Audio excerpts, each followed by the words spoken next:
आप सभी का पुनः स्वागत है लाइव स्टडी लाइफ टाइम पर। और जैसे कि हमारा चल रहा था राजस्थान के भौतिक प्रदेश, जिसके अंदर हम पश्चिमी मरुस्थल प्रदेश को पूरा कर चुके हैं और अब हमारा आ जाता है सेकंड भौतिक प्रदेश अरावली पर्वतमाला। विस्तार से पढ़ेंगे, अच्छे से पढ़ेंगे, डायग्राम की सहायता से मैप में दर्शाकर सब चीज़ पढ़ेंगे। तो चलिए शुरू करते हैं बिना किसी देरी के। शुरू करने से पहले अगर आप नए हैं तो चैनल को सब्सक्राइब कर ले, वीडियो को शेयर करें और लाइक करें। देखिए मैं सीधा शुरू करता हूँ, देखिए ज़्यादा टाइम नहीं का मैं।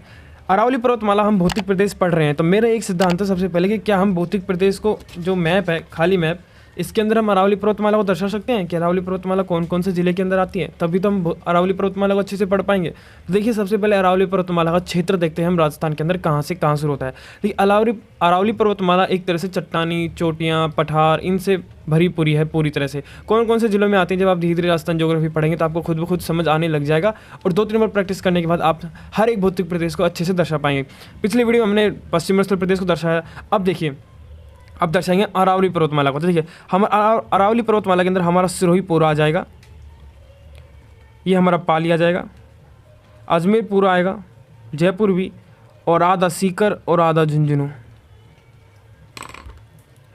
इससे देखिए सिरोही हमारा पूरा आएगा, पेन नहीं चल रहा तो अब आपको अच्छे से दिखाई दे रहा होगा। इस तरह से सीकर और झुंझुनू में आ जाएगा। जैसे झुंझुनू में बबई पाई जाती है और सीकर में रघुनाथ, बहुत सारी चोटियाँ पाई जाती हैं। एग्जाम्पल के रघुनाथगढ़ ले सकते हैं अपन। इस तरह से बहुत सारी चोटियाँ पाई जाती हैं, तो इस तरह से ये हमारा हो जाएगा।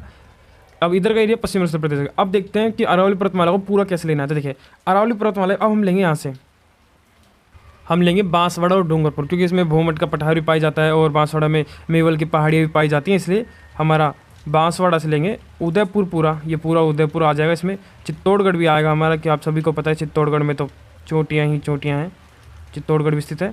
हमारा भीलवाड़ा भी आएगा, क्योंकि चित्तौड़गढ़ से भीलवाड़ा के मध्य जो भीलवाड़ा में स्थित है बिजोलिया, वहाँ से लेके चित्तौड़गढ़ तक, भैंसरोडगढ़ तक ऊपर माल का पठार पाया जाता है, इसलिए भीलवाड़ा भी इसके अंदर आ जाएगा। उसके बाद हमारा अजमेर तो पूरा आएगा ही, और जयपुर भी हमारा पूरा ही आएगा, और हमारा अलवर भी आएगा, क्योंकि अलवर में बहुत सारी चोटियाँ हैं। इनमें तो इतनी है जो हम विस्तार से देखेंगे धीरे धीरे करके। तो देखिए ये हमारा अरावली पर्वतमाला का प्रदेश है। अब देखिए मैं इसको हाईलाइट कर देता हूँ, जिससे आपको समझ आ जाएगा अच्छे से। तो ये कुल मिला के हमारी अरावली पर्वतमाला हो गई भौतिक प्रदेश, सेकंड भौतिक प्रदेश, जिसके अंदर कौन कौन से जिले आते हैं तो आप अंदाज़ा लगा सकते हैं। मैंने बिल्कुल आपको राइट बताया है। इसके अंदर सिरोही आ जाता है, पाली भी आ जाता है, जालोर है, राजसमंद है, उदयपुर है, डूंगरपुर है, बांसवाड़ा है, भीलवाड़ा है, चित्तौड़गढ़ है, अजमेर है, मेन अजमेर है, मध्य अरावली। इसे 3 भागों में बांटा जाता है, इसलिए मध्य अरावली अजमेर में आ जाती है, उत्तरी अरावली हमारे सीकर, झुंझुनू, जयपुर, अलवर में आ जाती है, दक्षिणी अरावली हमारे उदयपुर, डूंगरपुर, बांसवाड़ा और राजसमंद और सिरोही आ जाती है मेन। तो इस तरह से इसे 3 डिवाइडेशन में बांटा गया है, वो हम आगे देखेंगे वीडियो में। फिलहाल मैं आपको इसमें जिले बता रहा था। सीकर आ गया, झुंझुनू, सीकर, जयपुर, अलवर, अजमेर, भीलवाड़ा, राजसमंद, उदयपुर, डूंगरपुर, बांसवाड़ा और सिरोही मेन इसके अंदर जिले आते हैं। मैं चाहूँ तो आपको पूरी अरावली इस मैप में ही समझा सकता हूँ, लेकिन हम नोट्स की सहायता से पढ़ेंगे, क्योंकि वहाँ पे बहुत सारी चीज़ें ऐसी होती हैं, कुछ बारीक चीज़ें ऐसी होती हैं जो टीचर नहीं बता पाते हैं काफ़ी वीडियो में। देखिए हर टीचर को पूरी चीज़ याद नहीं होती हैं, बारीक चीज़ें नहीं, वैसे तो सबको सब चीज़ याद होती है, पर बारीक चीज़ें बहुत कम याद होती हैं। ऐसे तो हम भी बता सकते हैं डायरेक्ट, भाई अरावली को 3 भागों में बांटा गया है, 2 मिनट में खत्म कर दो। अरावली 3 भागों में बांटा गया है, उत्तरी अरावली, मध्य अरावली, दक्षिणी अरावली। उत्तरी अरावली में कौन कौन सी मुख्य चोटियाँ हैं, मध्य अरावली में कौन कौन सी मुख्य चोटियाँ हैं, और दक्षिणी अरावली में कौन कौन सी मुख्य चोटियाँ और कौन कौन से पठार है, और आपकी अरावली कंप्लीट। लेकिन इस तरह से पार नहीं पड़ता, क्योंकि हमें अच्छे से तैयारी करनी है। अब देखिए मैं आपको पूरी चीज़ नहीं बताऊंगा, क्योंकि फिर ज़्यादा डिटेल हो जाएगी। मैं आपको मेन चीज़ें वैसे बता देता हूँ। जैसे कि अरावली की उत्पत्ति होती है 4.8 अरब वर्ष पूर्व, और ये प्री कैम्ब्रियन काल की अरावली पर्वतमालाएं हैं, ठीक है। और इससे वलित पर्वतमालाएं भी इसे कहते हैं। और जो पर्वतमालाएं किस तरह से होती हैं, तो आपको जब 2 प्लेट्स आपस में टकराती हैं, जैसे भारी प्लेट हुई और हल्की प्लेट हुई, जब 2 प्लेट आपस में टकराती हैं तो उनके संपीड़न बल के कारण जब हल्की प्लेट भारी प्लेट के ऊपर चली जाती है, उसके कारण जो भूभाग ऊपर उठ जाता है, उसके कारण ये पठारी प्रदेश और चोटियाँ बनती हैं। इस गति को अभिसारी गति के नाम से जाना जाता है, और इस प्रक्रिया को अभिसरण कहते हैं। इसलिए इन पूरी पर्वतमाला को वलित पर्वतमाला भी कहा जाता है, ठीक है। मेन जो चीज़ है वो आपकी यहाँ से शुरू होती है। अरावली पर्वतमाला कहाँ से कहाँ तक इसका विस्तार है। तो देखिए इसका विस्तार है दिल्ली, जहाँ दिल्ली में अरावली पर्वतमाला को अरावली पर्वतमाला नहीं कहा जाता, इसे कहा जाता है रायसीना हिल्स की पहाड़ियाँ, ठीक है। तो दिल्ली से लेकर ये गुजरात में पालनपुर तक फैली हुई है अरावली पर्वतमाला। आगे भी अरब सागर में भी, पर वो सब पानी के अंदर है, जिससे हमें कोई मतलब नहीं है।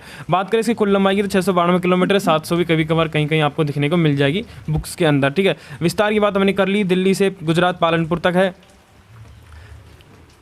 लंबाई की हमने बात कर ली। अगर क्वेश्चन आए अरावली की कुल लंबाई तो 692 किलोमीटर है। अगर क्वेश्चन इस तरह से आए कि राजस्थान के अंदर तो 550 किलोमीटर, वो हम आगे देखेंगे वीडियो में, ठीक है। राज्य की बात करें तो कौन कौन से, गुजरात आ गया, राजस्थान, हरियाणा और दिल्ली, 4 जिलों में अरावली पर्वतमाला विस्तारित है। याद रखिएगा, क्वेश्चन बन चुका है, कितने जिलों में अरावली पर्वतमाला का विस्तार है, तो गुजरात, राजस्थान, हरियाणा, दिल्ली, दिल्ली, हरियाणा, राजस्थान, गुजरात। बात करते हैं गुजरात के अंदर अरावली को अरावली कहा जाता है। राजस्थान के अंदर सबसे अधिक अरावली पर्वतमाला फैली हुई है, 80% अरावली राजस्थान के अंदर है, जिसे अरावली ही कहा जाता है। हरियाणा के अंदर इसे डोसा पर्वत के नाम से जाना जाता है और दिल्ली के अंदर इसे रायसीना हिल्स की पहाड़ियों के नाम से जाना जाता है। केंद्र शासित प्रदेश दिल्ली, ठीक है। आई होप आपको यहाँ पे समझने की चीज़ सिर्फ एक ही है कि पहली बात यहाँ पे समझने की चीज़ ये है कि कितने राज्यों में अरावली पर्वतमाला फैली हुई है, तो 4 रखना, दिल्ली, हरियाणा, राजस्थान और गुजरात, ठीक है। बात करें कुल लंबाई की तो 692 या फिर 700 किलोमीटर आपको इसकी कुल लंबाई याद रखनी है, ठीक है। और हरियाणा में इसे डोसा पर्वत कहा जाता है और दिल्ली में इसे रायसीना हिल्स की पहाड़ियों के नाम से जाना जाता है। कहाँ से कहाँ तक फैली हुई है? दिल्ली से पालनपुर, गुजरात तक, ये यहाँ पे याद रखने की चीज़ थी। तो चलिए अब आ जाते हैं हमारे राजस्थान के अंदर हमारी अरावली। तो देखिए राजस्थान की अरावली इस तरह से फैली हुई है, जैसे कि मैंने आपको बता दिया था कौन कौन से ज़िले इसमें। अब बात कर लेते हैं कि राजस्थान में अरावली का विस्तार किस तरह से है। तो इस स्थिति में विस्तार की बात कर लेते हैं। जैसे मैंने आपको बता दिया अरावली पर्वतमाला कौन कौन से जिलों में फैली हुई है। बात करते हैं शुरू कहाँ से, तो देखिए सिरोही, आप जानते हैं सिरोही माउंट आबू जिसे सब दुनिया जानती है। सिरोही में खेड़ब्रह्म नामक स्थान से हमारी अरावली पर्वतमाला शुरू होती है और यह झुंझुनू तक, खेतड़ी झुंझुनू तक जाती है। खेतड़ी झुंझुनू तक हमारी अरावली पर्वतमाला का विस्तार है। अगर इसके आप अक्षांश से देशांतर विस्तार भी जानना चाहें तो देख सकते हैं। यहाँ पे अक्षांश विस्तार 23 डिग्री 3 मिनट से लेकर 28 डिग्री 20 मिनट तक इसका अक्षांश विस्तार है। और देशांतर विस्तार की बात करें तो 72 डिग्री 10 मिनट पूर्वी देशांतर से 77 डिग्री 3 मिनट पूर्वी देशांतर है। लेकिन ये देशांतर नहीं पूछा जाएगा, ये बहुत हाई लेवल की तैयारी है, इसको आपको याद नहीं रखना है। आपको राजस्थान के अंदर अरावली की स्थिति विस्तार के अंदर यही याद रखना है कि यह सिरोही से लेकर झुंझुनू तक फैली हुई है। खेड़ब्रह्म सिरोही से खेतड़ी झुंझुनू तक अरावली पर्वतमाला का राजस्थान के अंदर विस्तार है। लंबाई की बात करें इसकी तो 550 किलोमीटर इसकी लंबाई है। अगर बात करें सबसे अधिक ऊंचाई कहाँ पे है, तो सबसे अधिक ऊंचाई है सिरोही के अंदर। सबसे निम्न ऊंचाई पर्वतमालाएं जो हैं वो हैं जयपुर के अंदर। बात करें चौड़ाई की तो यह चौड़ाई पाई जाती है राजसमंद से उदयपुर, राजसमंद, उदयपुर, डूंगरपुर, बांसवाड़ा तक, यहाँ इस क्षेत्र में इसकी सबसे सर्वाधिक चौड़ाई पाई जाती है अरावली पर्वतमाला की। तो अब आपको समझ आ गया होगा। यहाँ पे इस डायग्राम के साथ से आपको 3-4 चीज़ याद रखनी है। एक तो इसकी लंबाई 550 किलोमीटर, राजस्थान के अंदर अरावली की लंबाई 550 किलोमीटर, अरावली की कुल लंबाई 692 किलोमीटर, 700 किलोमीटर। बात करें भारत के अंदर अरावली कहाँ से कहाँ फैली है, दिल्ली से गुजरात तक। राजस्थान के अंदर सिरोही से झुंझुनू तक, झुंझुनू ये रहा, सिरोही से झुंझुनू तक कुल लंबाई 550 किलोमीटर, ये यहाँ पर आपको याद रखने की चीज़ थी। चौड़ाई मैंने आपको बताई दी, राजसमंद से बांसवाड़ा तक इसकी सर्वाधिक चौड़ाई पाई जाती है। सर्वाधिक ऊंचाई सिरोही में पाई जाती है जो गुरु शिखर है, और जयपुर में सबसे निम्न इसकी चौड़ाई पाई जाती है, ऊंचाई पाई जाती है। और आप ऊंचाई देखना चाहें तो इस डायग्राम के साथ से आप देख सकते हैं। सिरोही के अंदर, सिरोही से राजसमंद के अंदर इसकी सर्वाधिक ऊंची चोटियाँ पाई जाती हैं, जिनमें सर्वाधिक ऊंची है गुरु शिखर, जिसकी आप सभी को लंबाई कहीं कहीं पर आपको 1722 व कहीं पर 1727 किलोमीटर देखने को मिल सकती है। किलोमीटर नहीं, मीटर, ओके, किलोमीटर बहुत ज़्यादा होता है, मीटर। इसकी 1722 से 1727 मीटर आपको ऊंचाई देखने को मिल सकती है गुरु शिखर की। हम विस्तार से पढ़ेंगे, चिंता मत करिए। अभी मैं आपको सिर्फ डिटेल से कंपलसरी बता रहा हूँ कौन कौन सी चीज़ें क्या क्या होती हैं अरावली पर्वतमाला के अंदर। ठीक है, सिरोही से राजसमंद के अंदर इसकी सर्वाधिक ऊंचाई पाई जाती है, जिसके अंदर मुख्य चोटियाँ सिरोही से शुरू होती हैं। अचलगढ़ हुई, गुरु शिखर हुई, सेर हुई, दिलवाड़ा हुई, नागरा हुई, कुंभलगढ़ आ जाता है हमारे राजसमंद के अंदर। तो ये इस तरह से इसकी ऊँचाई हो गई। कुछ महत्वपूर्ण बातें यहाँ पर भी हैं, जैसे विष्णु पुराण में इसे मेरू पर्वत, सुमेरु पर्वत, प्राचीन काल में इसे परिपत्र पर्वत के नाम से जाना जाता था। जैसे मैंने आपको बताया था इसकी जो दूरी है, दिल्ली से पालनपुर, गुजरात के बाद में ये अरब सागर तक फैली हुई है। इसकी आकृति की बात करें, अरावली पर्वतमाला की आकृति किस प्रकार है, तंदुदाकार या फिर तदवाद यंत्र जैसी इसकी आकृति है। कर्णवती यंत्र भी यानी कान के जैसे भी इसकी आकृति पाई जाती है राजस्थान के अंदर। नेक्स्ट यहाँ पे महत्वपूर्ण बातें आती हैं राजस्थान के संदर्भ में अरावली की विशेषता। देखिए इसके अंदर आग्नेय चट्टानें पाई जाती हैं। चट्टानें 2 प्रकार की होती हैं, एक होती है बाह्य आग्नेय चट्टानें और एक होती है आंतरिक आग्नेय चट्टानें। जो बाह्य आग्नेय चट्टानें पाई जाएंगी वो हाड़ौती के पठार में पाई जाएंगी, ठीक है। और जो आंतरिक आग्नेय चट्टानें पाई जाती हैं वो अरावली पर्वतमाला के अंदर पाई जाती हैं, जो ग्रेनाइट से भरपूर होती हैं। और हाड़ौती के पठार को बेसाल्ट चट्टानें के नाम से भी जाना जाता है, जिन्हें बाह्य आग्नेय चट्टानें कहते हैं, याद रखिएगा। इसका आप स्क्रीनशॉट ले सकते हैं। बात करें अरावली प्रदेश में किस प्रकार के खनिज पाए जाते हैं, धात्विक और अधात्विक दोनों प्रकार के पाए जाते हैं, और लोह अयस्क का इसके अंदर भंडार मिलता है। बात करते हैं अरावली में मृदा की, तो पर्वतीय मृदा पाई जाती है, इसे लाल मृदा कहते हैं, और साइंटिफिक इसका नाम है इन सेफ्टी सोल, ठीक है, मक्का के लिए अधिक उपयोगी होती है। ये सब चीज़ें मैं आपको अरावली पर्वतमाला, अरावली भौतिक प्रदेश के कुछ महत्वपूर्ण बातें बता रहा हूँ, जो कि आपके लिए जानना बहुत ज़रूरी है। जैसे कि अरावली पर्वतमाला प्रदेश के अंदर स्थानांतरित कृषि की जाती है, जिसे झूमिंग कृषि भी कहते हैं। स्थानांतरित कृषि नहीं, पहले जंगलों को साफ कर देना, फिर वहाँ से खेती करने के कुछ साल बाद फिर दूसरी जगह चले जाना, फिर वहाँ पर खेती करना और उसे छोड़ देना। इस प्रकार की कृषि को झूमिंग कृषि कहते हैं, स्थान बदल देना। जिसे स्लैश एंड बर्न भी कहते हैं। निम्न जातियाँ इसकी खेती करते हैं, जैसे जयपुर में इसमें मीणा जाति करती है जयपुर के अंदर, ठीक है, और भरतपुर के अंदर सांसी जाति करती है, और सहरिया जनजाति बारा के अंदर करती है। बात्रा के नाम से इसे जाना जाता है। बारा के अंदर स्लैश एंड झूमिंग कृषि को बात्रा के नाम से भी जाना जाता है, ठीक है। बात करते हैं डोंगरपुर के, तो डोमारा जाति करते हैं, जिसे दाजिया के नाम से जाना जाता है। दाजिया के नाम से जाना जाता है। वही कृषि है ये, स्थानांतरण कृषि है, बस इसके स्थान के नाम से इनके थोड़े थोड़े नेम बदलते रहते हैं। जैसे उदयपुर में चिमाता नाम से जाते हैं, जो कि भील जनजाति करती है उदयपुर के अंदर, और सिरोही के अंदर गरासी जाति करती है, जिसे वालरा के नाम से जाना जाता है। इस सब चीज़ का आप स्क्रीनशॉट ले लीजिए, ये चीज़ आपको हर जगह नहीं मिलेंगी, याद रखिएगा। सिरोही के अंदर स्थानांतरण कृषि को वालरा कहा जाता है, जो कि गरासी जनजाति करती है। उदयपुर के अंदर भील करते हैं, जिसे चिमाता कहते हैं। इसी कृषि को, स्थानांतरण कृषि को, झूमिंग कृषि को, ठीक है। डूंगरपुर में डामोरा जाति करती है, जो कि इसे दजिया कहते हैं। और ये मैंने आपको बता दिया, तो आप इसका स्क्रीनशॉट ले लीजिए, बहुत काम की चीज़ें हैं ये। क्वेश्चन इन्हीं से बनता है, यही छोटी छोटी चीज़ें हैं जो हर कोई नहीं बताता है, और हम विशेष तौर पर इन पर ध्यान नहीं देते हैं, और फिर हम बस मेन अरावली को पढ़ लेते हैं सीधा सीधा। भाई उत्तरी अरावली में कौन सी चोटियाँ हैं, मध्य में कौन सी और दक्षिण में कौन सी, और हम सोचते हैं अरावली खत्म हो गई। इस तरह से अरावली खत्म नहीं होती। अरावली की सब चीज़ की, इसके खेतियाँ, कृषि, चट्टानें, खनिज, सब चीज़ें पढ़नी पड़ती हैं। इसलिए आप सब इसका स्क्रीनशॉट ले लीजिए, मेरी बात मानिए तो इसका स्क्रीनशॉट ले लीजिए आप एक, और नोट्स भी इसी प्रकार से बनाएं। आप 3-4 बार अगर किसी मैप को बार बार बनाते हैं, किसी भौतिक प्रदेश को बार बार बनाते हैं, तो खुद ब खुद आपको वो याद हो जाएगी। देखिए, मैं चाहता था डायरेक्ट अरावली को शुरू कर सकता था, लेकिन मैं फिर भी आपको ये सब चीज़ें बता रहा हूँ, क्योंकि ये सब चीज़ें जानकारी से आपको थोड़ी बहुत नॉलेज हो जाती है और चीज़ें याद होना शुरू हो जाती है। आप देखिए, अरावली पर्वतमाला के अंदर बहुत सारी नदियाँ निकलती हैं, इसलिए क्योंकि अधिकतर राजस्थान की जो नदियों का उद्गम स्थान है वो अरावली पर्वतमाला ही है। जैसे कि अलवर में रूपा रेल हो गई, जयपुर में साबी और बाणगंगा हो गई, सीकर में कातली नदी, जैसे कि हमने अभी थोड़ी देर पहले पढ़ा था, शेखावाटी बेसिन, जिसके अंदर सीकर, चूरू और झुंझुनू आते हैं। हमने पढ़ा था अभी भी अर्धसूक्ष्म प्रदेश में पिछली क्लास के अंदर, जिसकी मुख्य नदी कातली नदी है। पढ़ा होगा, अगर आपने नहीं क्लास ली तो ले लेना। कातली नदी हो गई, अजमेर में लूनी नदी हो गई, राजसमंद में बनास हो गई, चित्तौड़ में मैनाल और प्रतापगढ़ में जाखम हो गई, उदयपुर में साबरमती, सिरोही के अंदर पश्चिम बनास हो गई। ये कुछ महत्वपूर्ण नदियाँ जो कि अरावली पर्वतीय प्रदेश से या फिर अरावली भौतिक प्रदेश से निकलती हैं। इसका भी आप एक स्क्रीनशॉट ले लीजिए। ये सारी चीज़ें फैक्ट्स हैं, इन्हें खुद ब खुद आप धीरे धीरे जब 2-3 बार पढ़ेंगे ना, भाई याद कैसे करें। कुछ बच्चे पूछते हैं नहीं सर याद कैसे करें। देखिए, याद कोई चीज़ ऐसी नहीं होती कि आपने बोला और याद हो गई। 2-3 बार चीज़ों को देखोगे तो खुद ब खुद याद होने लग जाएगी। जिन्हें जिले भरना नहीं आता, वो जो 3-4 बार, जैसे आपने बार बार हम अजमेर को पढ़ेंगे अरावली पर्वतमाला के अंदर, तो खुद ब खुद आपको याद हो जाएगा, अरे अजमेर तो ये है। हम जब पढ़ेंगे उदयपुर को, महाराणा प्रताप पढ़ते हैं तो याद हो जाता है हमें उदयपुर तो ये है। हर चीज़ को एक दूसरे से कनेक्ट करके याद करने की कोशिश करें।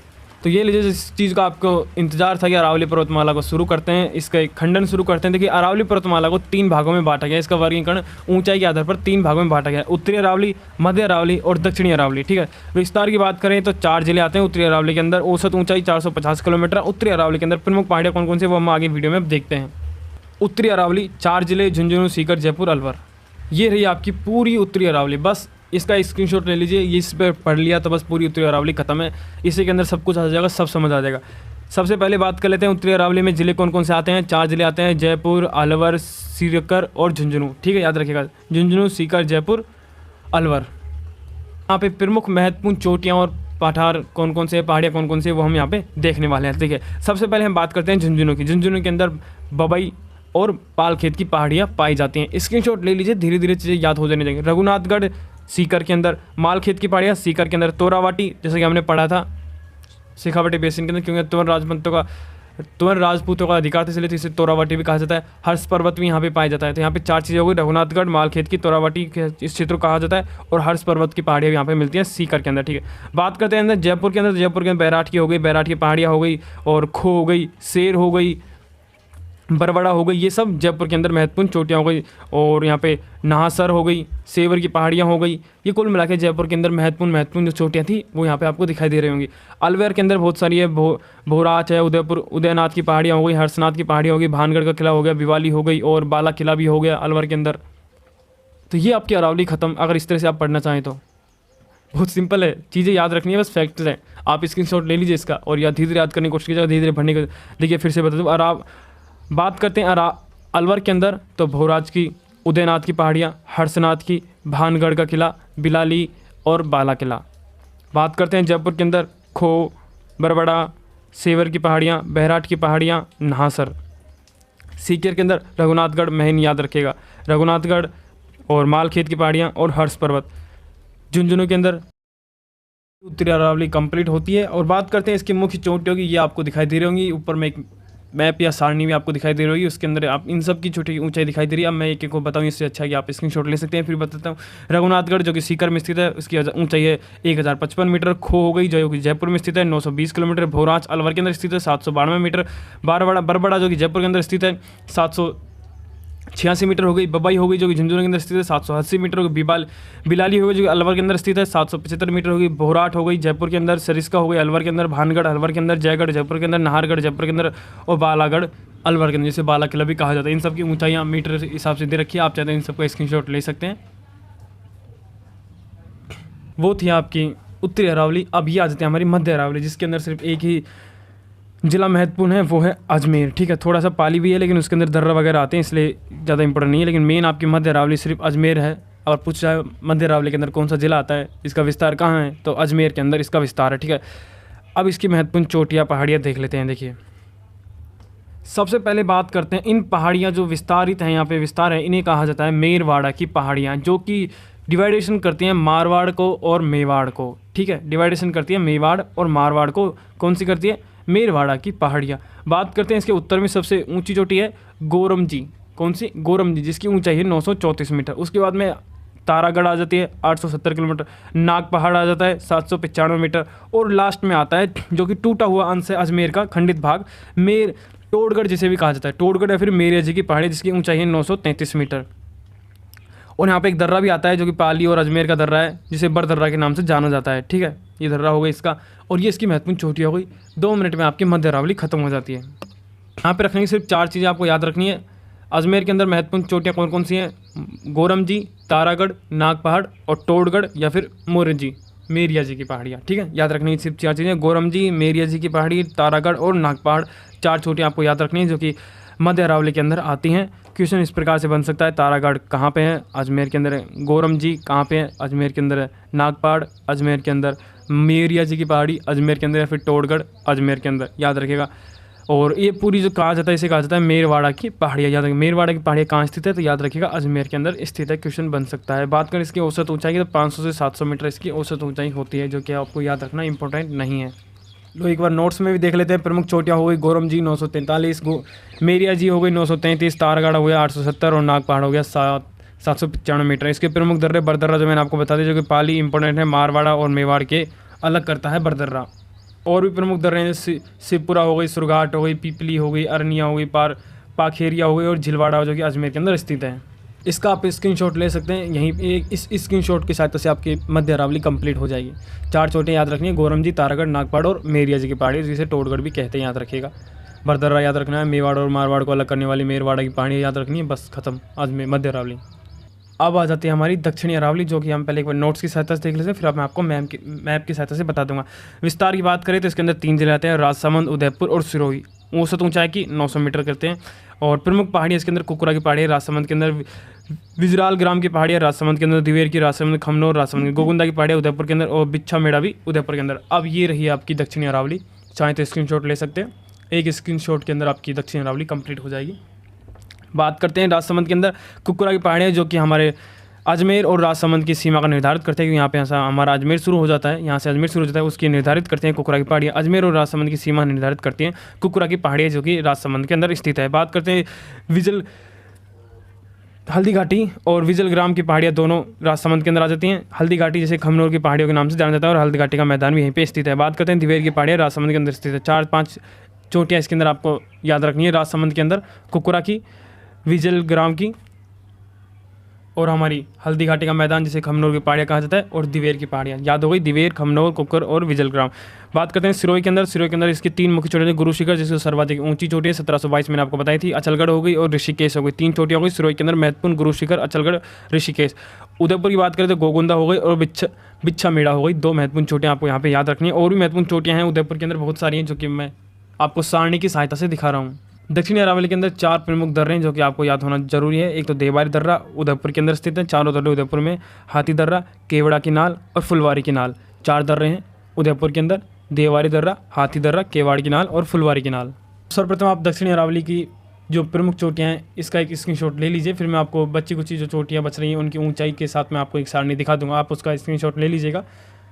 तो ये हमारी दक्षिणी अरावली कंप्लीट होती है। ये दक्षिणी अरावली कुछ महत्वपूर्ण चोटियाँ जो उसके अंदर नहीं आएंगे वही आप यहाँ से देख सकते हैं। गुरु शिखर की चौड़ाई ऊंचाई दे रखी है पूरी। शेर हो गई, दिलवाड़ा जो कि गुरु सिरोही में स्थित है, शेर भी सिरोही में, दिलवाड़ा भी सिरोही में, जगरा उदयपुर में, अचलगढ़ सिरोही में, कुंभलगढ़ राजसमंद के अंदर, और इनकी ऊंचाई भी दे रखी है। स्क्रीनशॉट ले सकते हैं आप। और अब और देख लीजिए सिरोही के अंदर ऋषिकेश और कमलनाथ उदयपुर के अंदर। और जो उदयपुर के अंदर महत्वपूर्ण चोटियाँ बचती हैं वो यहाँ पे आगे जाती है। सज्जनगढ़ हुई, सायरा हुई, नागपानी हुई, गोगुंदा, कोटड़ा और लीलगढ़, ये सारी चोटियाँ उदयपुर के अंदर स्थित है। आप इसका स्क्रीनशॉट ले सकते हैं। नेक्स्ट वीडियो में हम देखेंगे अरावली के प्रमुख पठार। तो मिलते हैं नेक्स्ट वीडियो में, तब तक के लिए धन्यवाद। वीडियो अच्छा लगे तो प्लीज़ लाइक करें, अपने दोस्तों के साथ में शेयर करें, अच्छी ना लगे तो डिसलाइक करें, पर कुछ भी करें जो करें आपका मन करे, और चैनल को सब्सक्राइब कर ले। मिलते हैं नेक्स्ट वीडियो में, तब तक के लिए धन्यवाद।